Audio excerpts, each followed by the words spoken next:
Marketing managers plan public relations campaigns that fit into the overall marketing plan and focus on targeted audiences.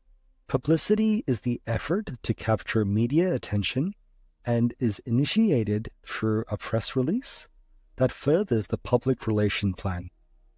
In terms of what is public relation, so the marketing function that evaluates public attitudes, identified areas within the organization that the public may be interested in, and executes a program of action to earn public understanding as well as acceptance. The 7 duties of the PR department include press relations, product publicity, corporate communication, public affair, lobbying, as well as employee and investor relations. If you're thinking about public relations, think of them as the beginning and the end. For example, we're about to do something exciting and we want to get people excited, we'll use public relations. At the same time, something really bad happens, like we have a crisis to manage. This is where public relations also comes in. This is called crisis management. Crisis management is a coordinated effort to handle the effects of unfavorable publicity or an unfavorable event. Think about the BP oil disaster a few years ago, every Donald Trump press conference, and the usual celebrity breakups or things that our sporting stars end up doing. These are all examples of PR crisis, where they quite essentially hire companies to take over the management of their image. Companies must have a communication policy firmly in hand before a disaster occurs, because timing is truly uncontrollable.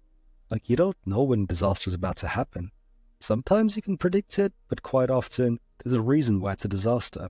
Examples of PR crisis that affected Australia not too long ago. 7-Eleven got into a lot of trouble for underpaying their staff.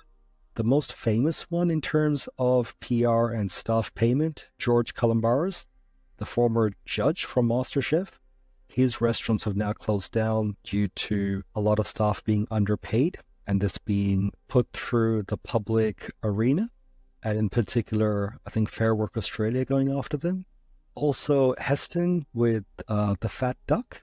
So when the Fat Duck, which is the name of his restaurant, was based out of Melbourne, as his UK-based store was going through repairs, what ended up happening was a lot of reports of underpayment to employees, which results in generally the brand being hurt, and quite often sponsors or big corporate partners dropping particular brands altogether. Not too long ago, Tiger Woods, Lance Armstrong, they were also caught up in a lot of controversies. So like I said, this does come around quite often, unfortunately. Major public relation tools. This includes new product publicity. So during the introductory period, an especially innovative new product often needs more exposure than conventional paid advertising affords. This is mainly due to the fact that this product is innovative, it's new, it's different, so the general public or our customers may not instantly understand it or the functions of it. As such, exposures will be generated at major events, on popular television, and news shows, or in the hands of influential people. For example, during the Oscars, a lot of products are given away for free to celebrities to try out, to use, and then hopefully talk about.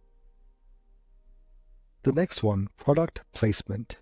Products might appear at special events, in movies or television shows, or even in computer games. A good example of this would be Samsung products appearing in Avengers, or the association of Aston Martin with James Bond. But then again, James Bond also had a Jaguar, a BMW, but seriously, the Aston Martin, that looked amazing. There was a period of time where product placements in TV shows and movies were so popular that a counterculture also was born. For example, Quentin Tarantino famously creates his own random brands rather than showing actual brands as almost a sign of counterculture, saying no to brands. Consumer education. So based on the belief that educated consumers make more loyal customers. Event sponsorships. So for example, sponsoring events or community activities that are sufficiently newsworthy to achieve press coverage also reinforced brand identity.